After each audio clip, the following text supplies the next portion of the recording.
So you be here. Good afternoon, everyone. Welcome to the live session of another live session of Discussion Education, where eminent speakers share their views and inspire. Getting that is global education and training institute is a leader. I can't hear. Medha, I can't hear her. You can't hear me, ma'am? Now I can hear you. Okay. Okay. So it is a training institute. Getty is a training institute where pre-service and in-service teachers are trained to become outstanding practitioners. I'm glad to introduce our today's guest, Miss Charu Nautiyal. She is principal of Dance Institute, Mumbai. Welcome, ma'am. Thank you so much.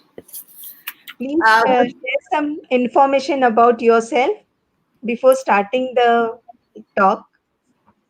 Okay. I am Charu Nautiyal. I grew up in Dehradun, went to an ICSE school, and then I did my graduation from Delhi University, master's. And I've been a career educator for almost 28 years now and heading Wow. this institution for 10 years. And by virtue of being an army officer's wife, I've managed to teach across the length and breadth of this country in some of the finest institutes. And I consider that my proud privilege because that helped me to connect with this entire country.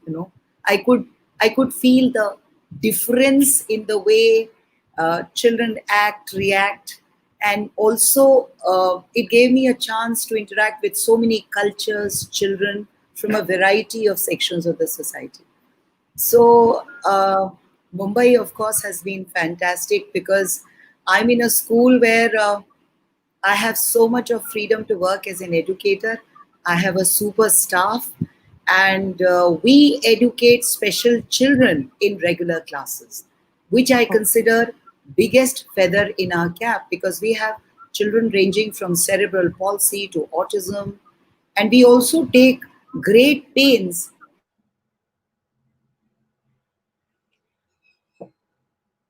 Hello, ma'am. Hello, ma'am. Can you hear me?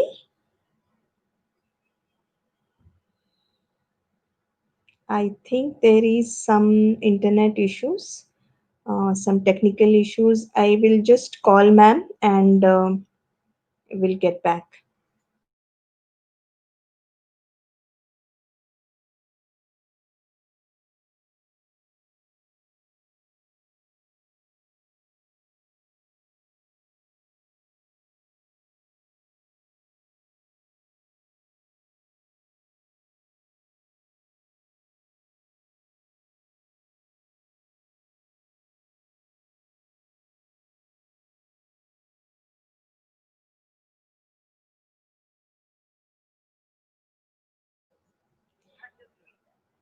Hello. Yeah, ma'am is coming back again in a while.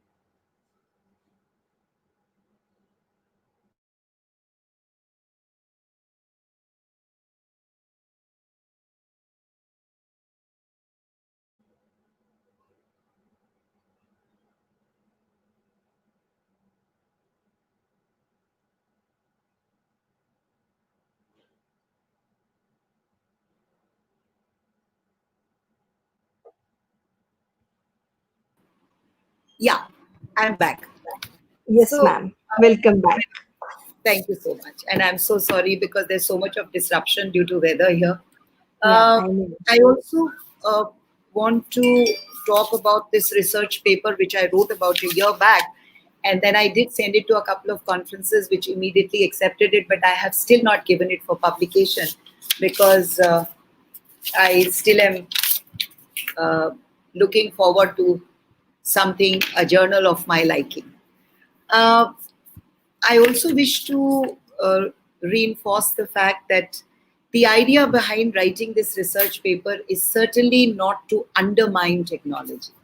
Well, that certainly is not the idea because the topic today is why technology in education can never replace a teacher in class.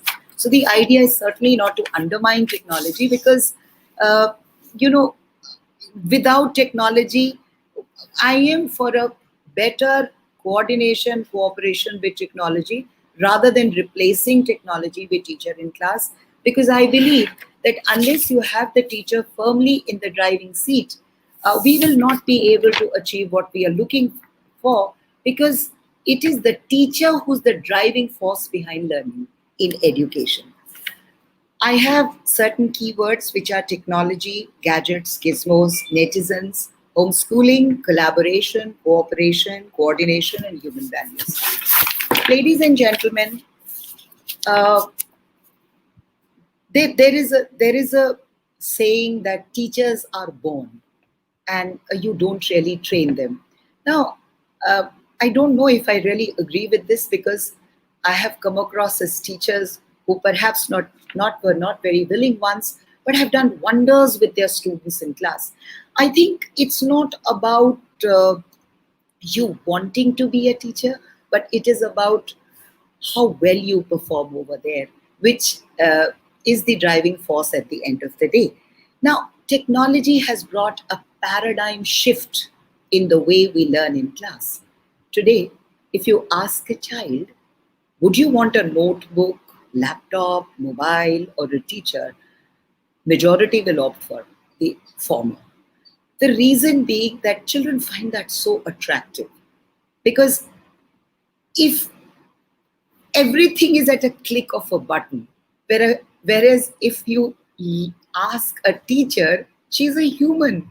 She will obviously pause and then answer. But unfortunately, we live in times where everything is quick fix, everything is fast. And that is why somewhere down the line, we have started believing that technology has come such a long way that perhaps teacher's role is not that important, which I certainly don't believe is true. And I will give you my reasons for that.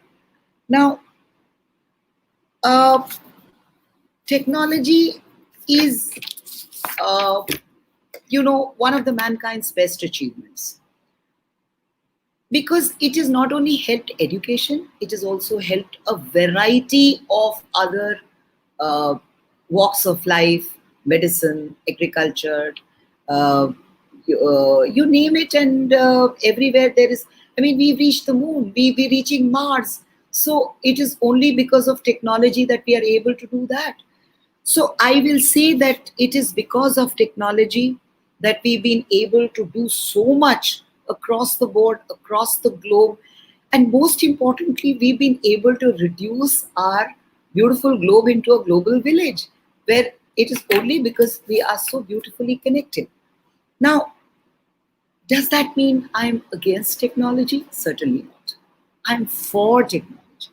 But what I'm trying to say is we must use technology judiciously. I have a problem with excessive, unlimited, unsupervised, and relentless technology. I want teacher intervention at every time so that the children are able to pick and choose what is relevant to their education. Now, another problem I find with technology is that the focus is shifting away from the child to the gadget and gizmos. So we need to ask a very pertinent question to ourselves. Is the child for technology, or is the technology for the child? Now, there is so much available on the net for a smallest thing. There's so many options available. Does the child require all those things? Or does he still need assistance to disseminate and sift that knowledge for him? That is the moot point of today's research paper.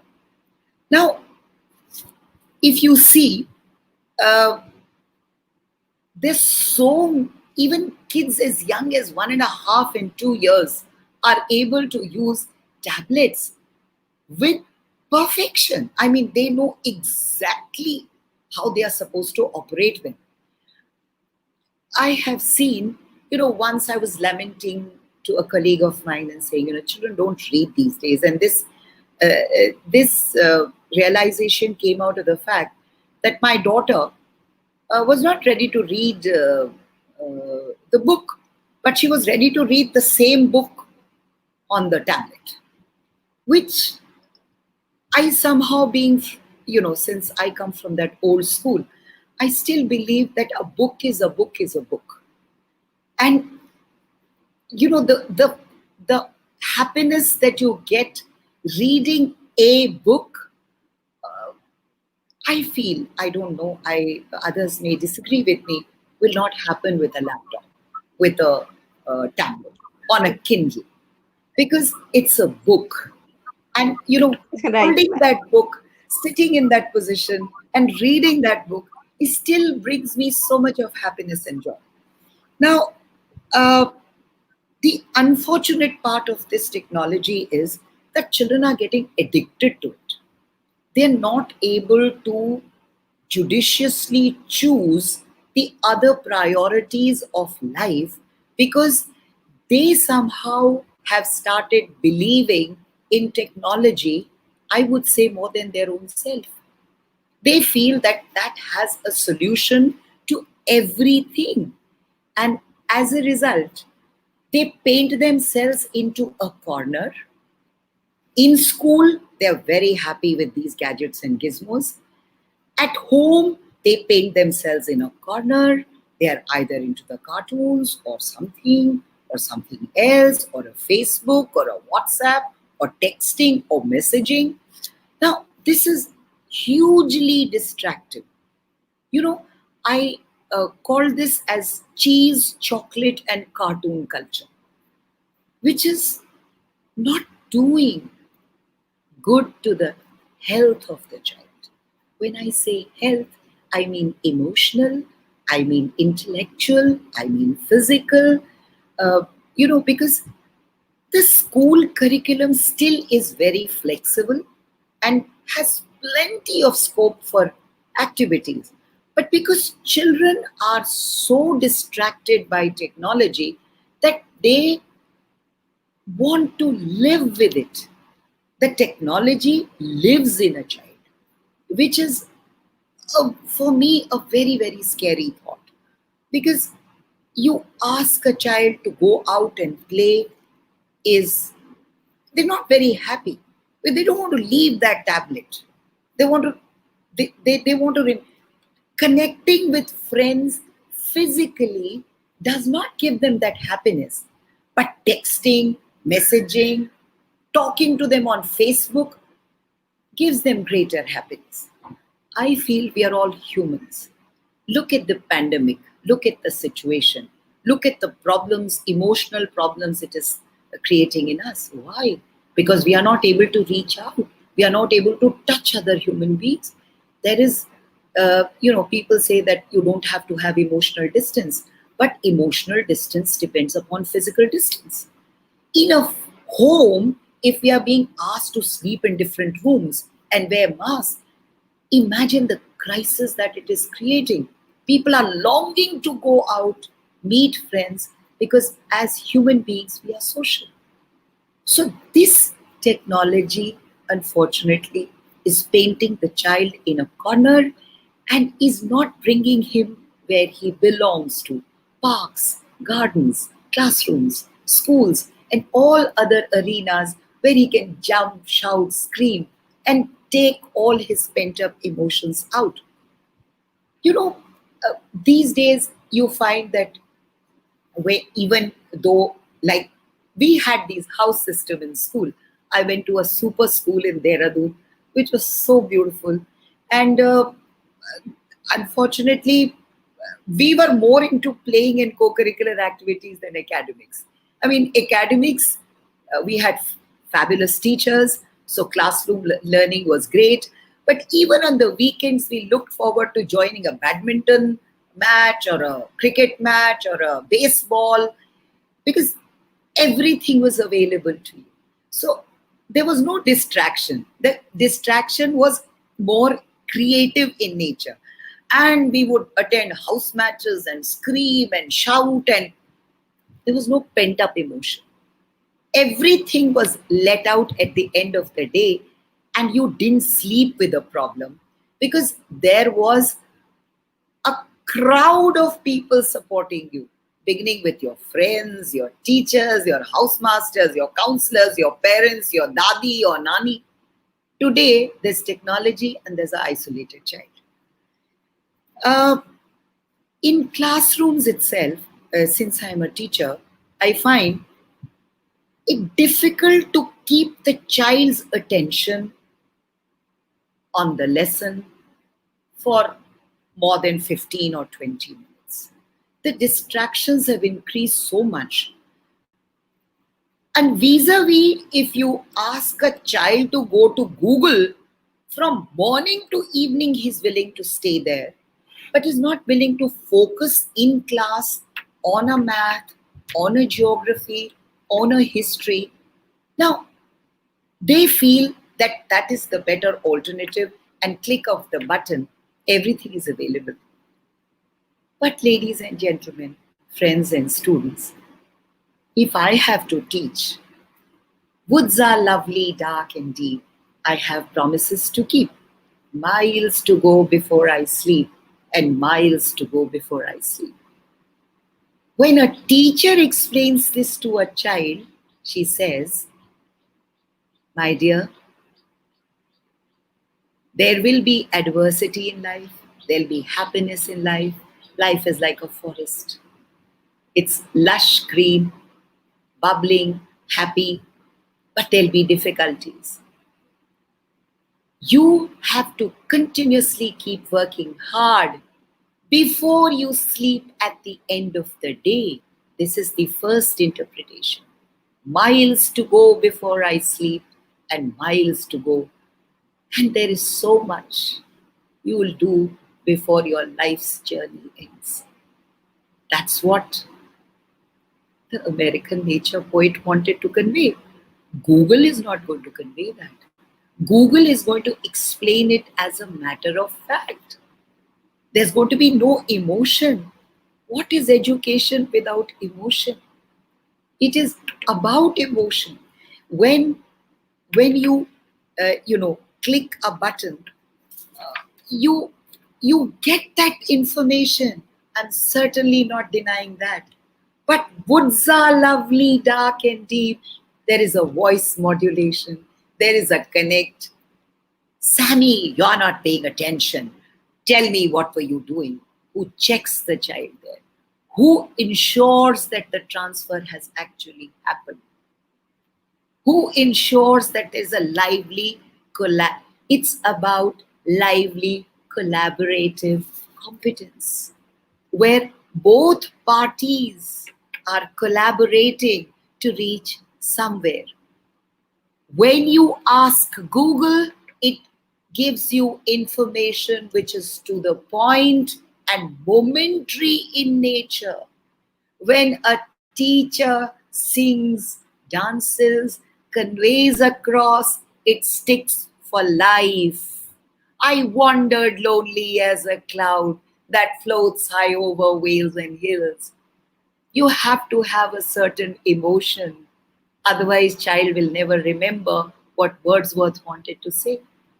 And that is true of physics, chemistry, mathematics, because the teacher's presence spreads the knowledge to every nook and corner of the class. And she can ensure that Sammy as well as Anisha are all listening. But a Google cannot ensure that. So, when I say Google, ladies and gentlemen, I'm not pointing to a particular uh, information. I am talking about information at large available on social media, on internet, on different search engines, so on and so forth. Now, another very important point is sifting the knowledge, disseminating the knowledge. Now, when you click the button, the kind of knowledge that is available, it can bombard the child. It can actually bombard the child. And how does the child decide what is relevant and what is irrelevant, and what is supposed to be selected, picked, and learned. Learning is a bouquet of varied human emotions where knowledge is gained through great human endeavor, which must bring joy in the end. And how do you bring joy with a machine with no emotions at all? Take a small example. Teacher, by virtue of emoting a lesson, teaches emotions, a variety of emotions, happiness, sorrow, faithfulness. Et tu, Brutus. When it comes written there, you too, Brutus. But when the teacher teaches, she says, you too, Brutus. And that itself conveys an emotion that someone betrayed a friend. That conveys the emotion of betrayal, which is so important. Because you may teach Shakespeare, but you have to also teach what underlying thoughts of Shakespeare were for the entire mankind. That is why he's relevant even today, 500 years from then. Now, in school, there are many people who feel that why send children to school? Why not stick to homeschooling? Because, there are a variety of reasons for that. But that itself has a problem. If you don't send a child to school, you're depriving the child of social interactions. We are all social beings. When a child comes to class, he comes to a class where someone is from some religion, some faith, some caste, some color, some creed, some background, and then everyone converges there, and then the exchange of ideas happens. At school, at home, most probably you get one teacher, which strictly limits the vision of the child because it prevents the social interaction which a child deserves. Now, at home, the parent may not necessarily be a teacher because if you see professions, they require a certain level of competency. That is why you have a physics teacher, you have a chemistry teacher, you have a biology teacher, you have an English teacher, because each teacher is specializing in her own arena. And then she's conveying that to the child. Now, it is very difficult. And if you start getting so many teachers at home, the social interactions is still restricted. The child is not able to make those social adjustments. Here, the child knows that I am one, Satish is one, Radhika is one, Peter is one, Mohammed is one.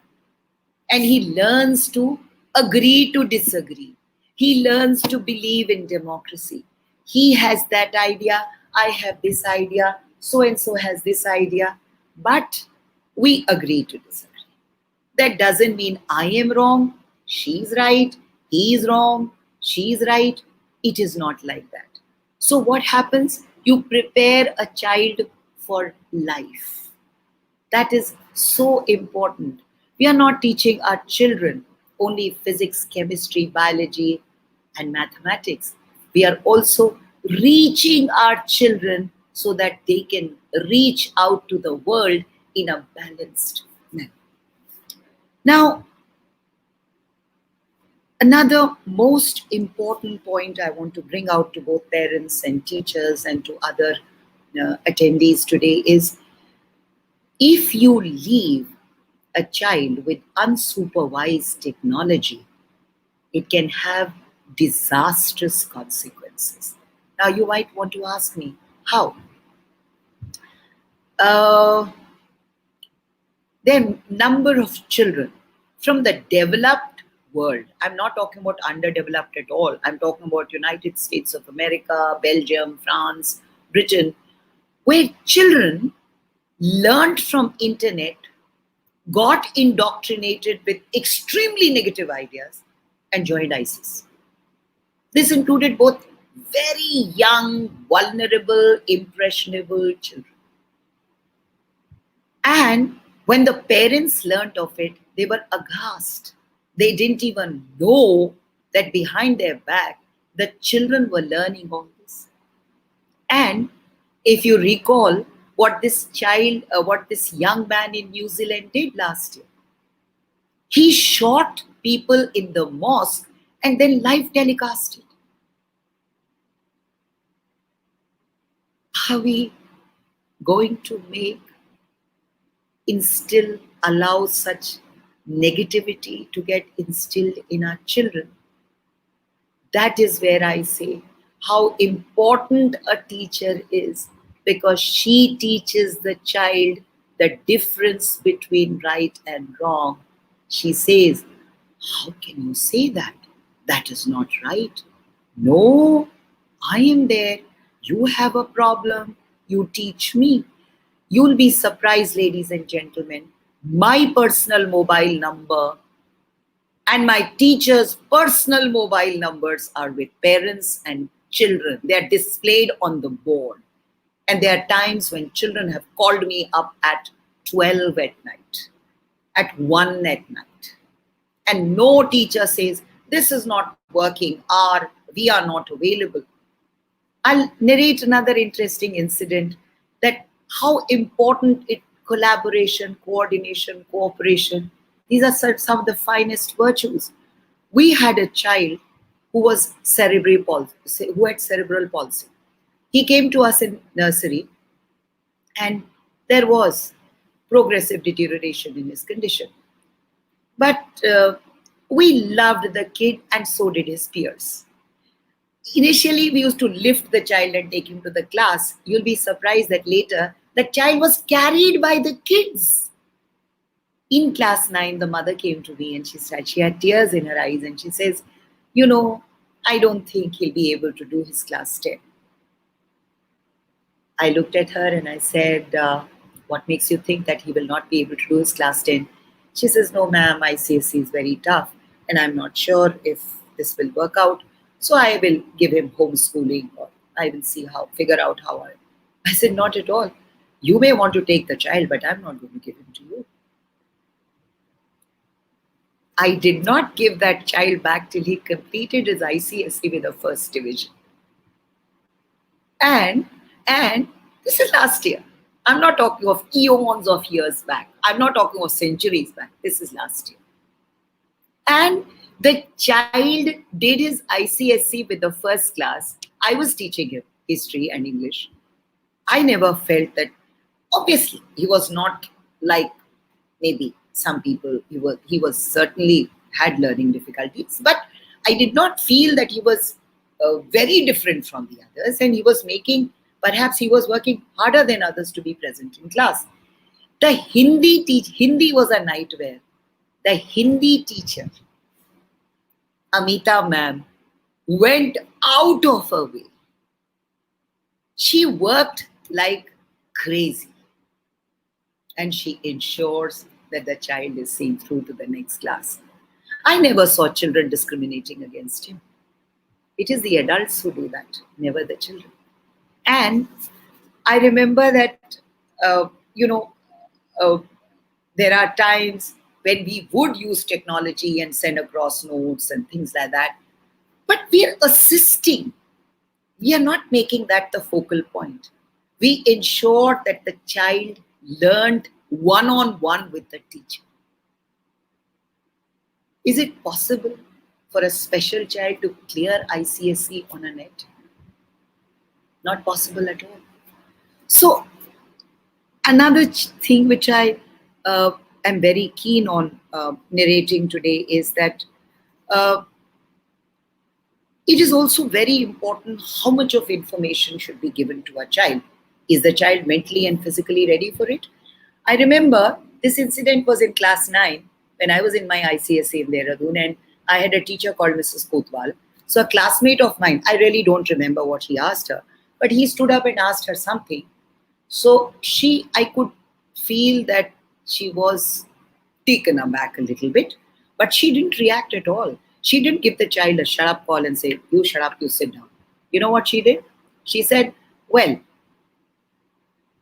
मैं आपका आपको इस बात का जवाब तो नहीं दे पाऊंगी, लेकिन I will certainly tell you a very short story when Mahatma Gandhi once, as a 10-year-old, went to his father and asked him a question.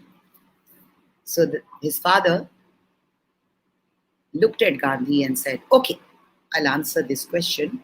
You go to the next room and there's a box there. Bring that box to me. And the box was very heavy. 10-year-old Gandhi could not move that box. Huffing and panting, he went back to the father and says, Father, I just cannot move that box. He says, why is it that you can't move that box? He says, Father, I tried my best, but I find it too heavy. So the father said, right now, you're only 10 years old. And the kind of information that you asked for may not be very helpful to you. When you grow a little older, not only will you be able to move that box from that room to this room, because it will not be that heavy, you will also be able to understand the answer of the question much better, because mentally you'll be mature enough to accept that answer. Now, this wholesale information, which is available by the way of technology, can result sometimes in very dangerous consequences. School forges lifetime bonds. Oh, he was my classmate. Oh, I met my classmate here. I spoke to her. You know, there's so many times I've seen people turning to classmates for solutions and so on. Now, the most important role for a teacher is that, she instills in a child human values and virtues, where the most basic lesson of life is to use your head and heart judiciously, which is what Abraham Lincoln told us many, many years back. He was not addressing his son's teacher. He was addressing all of us. This is how we are supposed to deal with our children, where he said, there is a scoundrel, but then there is a great human being. There is a very dishonest politician, but there'll be another honest one, which meant you cannot lose your faith in mankind. There will be good, there will be bad.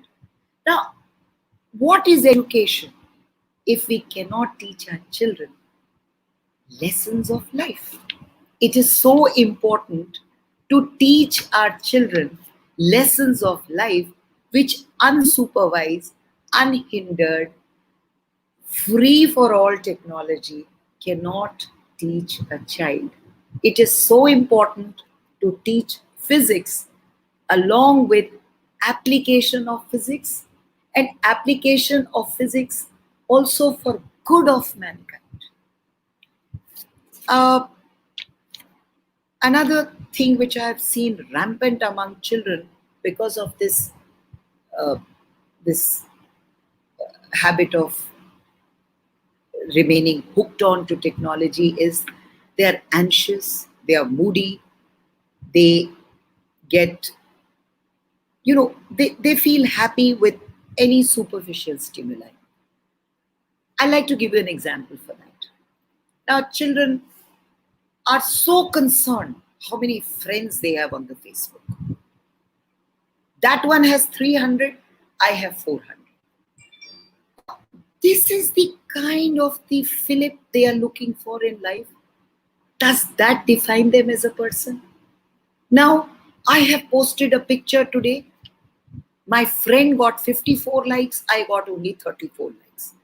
Now, if a child values his credibility because of picture on the Facebook, as teachers, we need to get alarmed, because can you imagine the vulnerable human beings we are producing? And how are they going to face tough situations in life if they get depressed because the friend got 54 likes and I got 34 likes on Facebook? Do they believe that their credibility, their character, their goodness depends upon how many people like their photograph on a particular social media? So these are very, very tough choices that are facing us in today's world. Now, I would love to use technology a little differently. Uh, when I say we send two children from Germany to a German school, and subsequently two children from uh, India go to that school. But imagine if we connect the children from across the world with the classrooms. What a beautiful thing it's going to be. Let a child from London connect with a child in sub-Sahara. He will be able to understand mankind much better because he will understand that things that I take for granted, a sub-Saharan child walks perhaps even today 10 to 15 kilometers to reach a class. He cannot take two meals for granted. Imagine if an Indian child connects with a Pakistani child or an Israeli child connects with an Arab child in a lively classroom discussion. What a beautiful connect this is going to be instead of sending two to Germany and the two German children coming to us. Here, free of cost, the class is connecting with the class somewhere across the globe where children make a connect, form ideas, exchange thoughts, feelings, talk to each other, and who knows, this connection may result in solving some of the bloody conflicts facing the world. Because when people to people contact is established, solutions are better than the ready made solutions which cannot be applied to real life situations. Ladies and gentlemen, uh, teachers not only teach, but they also reach. They bring out the best in the child because they know what a child can do and what a child cannot do. The, the limitations and the talent. There is no one better than a teacher to weigh on the positives and negatives and then try to do away with negatives and strengthen the positives and push the child forward. That is so important. Every child is not a 90 percenter, but when the same child gets 40%, the teacher comes to buck up and say, so what? That's not the end of the world. Remember the goal you scored yesterday. My goodness, can we score that goal? Not at all. You are a champion footballer, and I'm sure you'll do better next time. That's the way to go in education. The human connect, the human reach, the ability. When a child weeps, the teacher hugs him tight and wipes his tears. Can technology do that? Can technology wipe the tears of a child and hug it and say, I am there for you? Don't worry about these things. This too shall pass. No. That is why it's a compassionate conversation. It's between two human beings. Both happen to be made of blood, bones, sweat, tears, and emotions. You have to take, going forward, if this connect is lost, the education stands to lose the meaning. And when teachers, uh, you know, I have to bring this to You'll notice that teachers help students to find important things they have lost every day. Sometimes it is a paper, backpack, or jacket. Other times it is courage, confidence, and smile. So that is what a teacher is. You've lost your bag. Let me help you to get it. You can't lose your smile. Come on. Smile now. I'll help you. You can't do this? I'll help you. Your mommy is not understanding? I'll talk to her. So a teacher helps a child to find his lost confidence. That is why I cannot imagine a teacher ever being replaced by technology in class. The final endeavor of every teacher should be to make learning a memory of lifetime. And this is what I wrote in the morning, and I hope you will like it. Education is a marvelous journey of mankind, which succeeds when both parties repose absolute faith in each other in terms of response and responsibility. Technology responds with no sense of responsibility. I rest my case. I'll be happy to answer whatever questions that are coming to you. Yes, ma'am. Can we go away from the technology completely? Not at all. I have always been Hello. harping. What I'm Yeah. saying is, hello, can you hear me, ma'am? Yes, ma'am. Yes, Okay. ma'am. Now, at no point of time I said we can do away with technology. In fact, I feel that is the best assistance available to education. At no point of time I'm saying that. All I'm saying is judicious usage of technology where we use it as per our requirement, and there is no wholesale information that is available to the child because there is an emotional angle to teaching. I'm saying that technology is for the child. Child is not for technology. So it's an emotional process. It's not between man and machine. It is between man and man. So the transfer happens better if there is a human being transferring. Okay. Now nowadays, ma'am, students. Hello, Yes, ma'am. Can you hear yes, me? yeah, Yeah. I can. Yeah. They want to open their YouTube channels. They are crazy for the likes and all. What message you want to give those children? Well, that's what I say that uh, the biggest lesson that this pandemic has taught us is the human touch, feel, belief, hug, warmth, or being close to a human being. Today, it is so important to connect. I'll give you a very small example. It's wonderful to land on moon, but it is equally important to walk across the road and meet your neighbor. What is the point, यार? चांद पे पहुंच जाओ और आपके पड़ोस में कौन रहता है आपको ये पता नहीं है ना. Right.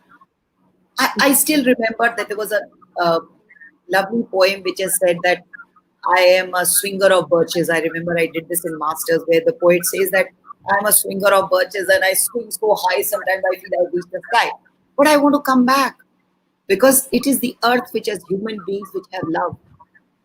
Who knows what is there in heaven? So that is why human connect is very, very important. Yes, ma'am.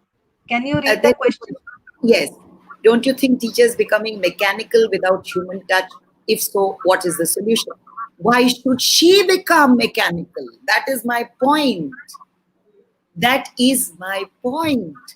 Why should teacher become mechanical? She must hug, touch, hold the child, hold his hand, and say, I am there. That is what my teachers did. That is what we do with our students.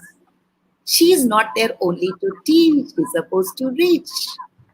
Yeah, blended learning seems to be a new normal because teachers' touch and reach cannot be replaced. I couldn't agree more. I couldn't agree more. That is why I keep insisting on judicious usage of technology. Now, if there was no technology, how would we do online classes? So at no point of time I'm saying replace this. I'm saying don't replace. Don't think that this has all. Kudos, Charu ma'am. Okay. Teachers can't be replaced by any technology because the warmth of emotion plays. Absolutely, ma'am. That's what I have tried to say with this. No, it's coming on the. Now, Emotion is a great role. Absolutely, ma'am. It's all about emotions. It's not about when a body is. It is not about woods are lovely, dark and deep. It's about how you convey that dark and deep to the child so that you prepare him for life. And you say that woods are lovely, they'll be good, they'll be bad. But you have to keep working hard. I'll give you a very small example yesterday. We have a child who's got 97% in ICSD. She comes from a very, very poor background. There are people who've supported her. The school has supported her. We have brought her here. And she told me that I said, "You have faith in me? Apply to a KV. And go to a college. Go to CBSE school and do your class 12 from there." Can you believe it? She was very reluctant. I said, "You have to listen to me. This is how I dealt with my daughter. And I'm dealing with you the same way. She's into KV in Mumbai." Because my idea was she's a poor child. Let her get into a good school, and then we will pay for her physics, chemistry, maths tuitions. Otherwise, if we send her to a very expensive school and then we organize all this, how are we going to do it? Teacher doesn't leave a child's hand even after school. She's there. I went to Canada. My student from Hopetown Girls School in Dehradun is married there. She saw me at Niagara Falls. She called me home. She took me out for a cup of tea. And there's a teacher of mine who made it to civil services. She says, "Ma'am, you played a role. I've left that child 10 years back. Have technology in making something understand to the students. When I feel I can make same thing convey a child through my own ways related. When I feel I can make same thing convey a child through my own ways related. Absolutely, ma'am. Education is also innovation. And you go to a class and you have a book and you just merely read facts out of that book. The child is not going to enjoy it. You have to keep innovating. You have to relate it to real life. You have to, give varied examples. Because please understand, when you are educating, you're also educating a child for life. You will not be there, but there will be a situation physics. That situation could be physics, that situation could be chemistry, literature, compassion, coordination, cooperation, but you're not there. So what do? Your teaching is going to carry that child. He will remember. Please remember that when we are holding a child's hand, we have to behave like, what Kabir said in that doha where he says कि जब हम बर्तन बनाते हैं तो कुम्हार बाहर से ठोकता है और अंदर से बच्चे को मजबूती देता है. That doesn't mean we have to stop asking our children to stop thinking for themselves. Innovation cannot occur if we don't teach a child how to think. We have to allow a child to exercise his what should I say, common sense. That's very, very important. I hope I've answered that question. Technology can be used as a tool that can assist a teacher in imparting education, but not a replacement of. That's my trustee, the guy I depend so much on. And we keep talking about these things. He's a super educator, and I salute you, and I completely agree with you, sir. Hats off. yeah. You know, I mean, he's the kind I'll go and I'll say, now I'm stuck here, help me. So Okay. I actually asked his wife, who happens to be the chairperson, can I chew up your head? I have something very important to say.